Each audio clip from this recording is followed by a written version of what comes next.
ഇടനിലക്കാരില്ലാതെ തങ്ങളുടെ സാധനങ്ങൾ ജനങ്ങളിലേക്ക് എത്തിക്കുക എന്ന ലക്ഷ്യത്തോടുകൂടി ആരംഭിച്ച സ്ഥാപനമാണ് വിൽവെൽസ് കേബിൾസിൻ്റേത്. ഇവരുടെ അമല ഹോസ്പിറ്റലിന് സമീപമുള്ള പ്രൊഡക്ഷൻ യൂണിറ്റിലാണ് ഇന്ന് നമ്മൾ എത്തിച്ചേർന്നിട്ടുള്ളത്. ഇവരുടെ പ്രൊഡക്റ്റിന്റെ ഡീറ്റെയിൽസും മറ്റു കാര്യങ്ങളുമാണ് ഇന്ന് വീഡിയോയിൽ ഉൾപ്പെടുത്തിയിട്ടുള്ളത്. ISO സർട്ടിഫിക്കേഷനോട് കൂടിയുള്ള ഒരു സ്ഥാപനമാണ് ഇവരുടേത്. പ്രൊഡക്ഷൻ യൂണിറ്റിലേക്ക് പോകാം. ഇവിടെ വെച്ചാണ് ഇവർ കേബിൾസുകൾ നിർമ്മിക്കുന്നത്.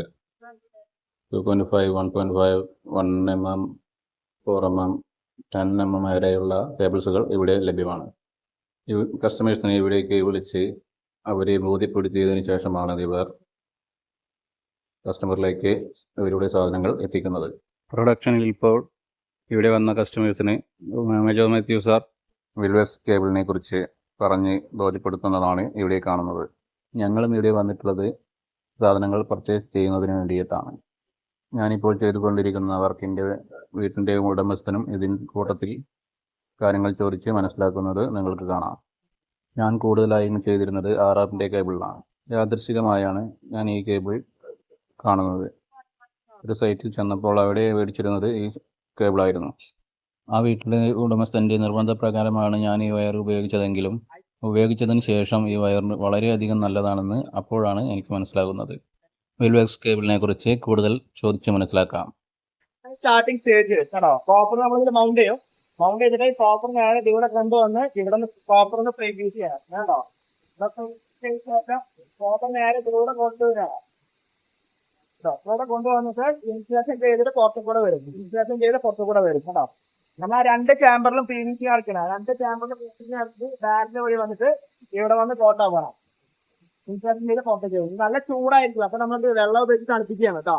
ഇതാണ് സ്റ്റാർട്ടിംഗ് സ്റ്റേജ്. കോപ്പർ നേരെ മെൽറ്റാവുന്ന വരുന്നത്. അതിനുശേഷം നമ്മൾ വെള്ളം ഉപയോഗിച്ച് തണുപ്പിക്കണം.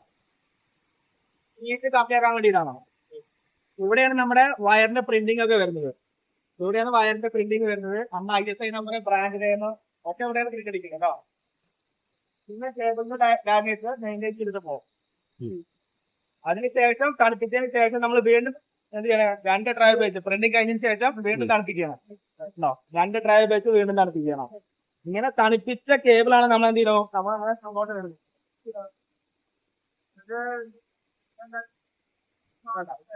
ഇവിടെയാണ് നമ്മളെ സ്പാർക്ക് ടെസ്റ്റർ കേബിളിന്റെ ക്വാളിറ്റി ടെസ്റ്റ് ചെയ്യുന്ന ഒരു മിഷീനാണ്.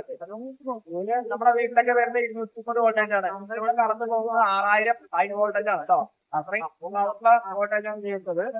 അങ്ങനെ ഇതും പാസ്സായത് മാത്രമേ നമ്മൾ എന്ത് ചെയ്യൂ അങ്ങോട്ടേക്ക് കോരുള്ളൂ. അപ്പൊ കേബിളിൽ എന്തെങ്കിലും കംപ്ലൈന്റ് വരുന്നുണ്ടെങ്കിൽ ഇത് പലരും കണ്ടുപിടിക്കും. പല കോപ്പറിലോ PVC-ലോ എന്തെങ്കിലും കറണ്ട് വരികയാണെങ്കിൽ ഇപ്പൊ കണ്ടുപിടിക്കും. ഇത് പാസ്സായത് മാത്രമേ നമ്മൾ ചെയ്യൂ അങ്ങോട്ടേക്ക് കോരുള്ളൂ. ഫൈനലായ ഔട്ട്പുട്ട് 90 വരുന്ന കിട്ടുന്നത് നിങ്ങൾക്ക് നോക്കിയാൽ കാണാം. റൊട്ടേഷൻ ചെയ്യുന്ന വെച്ചിട്ട് ഗീസോടെ കൊടുക്കൊണ്ടേയിരിക്കും. ഓട്ടോമാറ്റിക് ആയിട്ട് 90 മിനിറ്റ് കഴിഞ്ഞാൽ ആ കട്ട് ചെയ്തിട്ട് വരും. ശേഷം ഇവരുടെ കയ്യിൽ നിന്നും പാക്കിങ്ങിനായി വിട്ടുകൊടുക്കും. അവിടെ നിന്നും നേരെ ഇങ്ങനെ പാർസൽ പാക്കിങ്ങിനായി വിട്ടുകൊടുക്കുന്നു. ഇവിടെ നിന്നുമാണ് കസ്റ്റമറിലേക്ക് ഈ വയറുകൾ എത്തുന്നത്. ഈ വീഡിയോ ഇഷ്ടപ്പെട്ടാൽ ലൈക്ക് ചെയ്യുക, ഷെയർ ചെയ്യുക, കമൻറ്റ് ചെയ്യുക.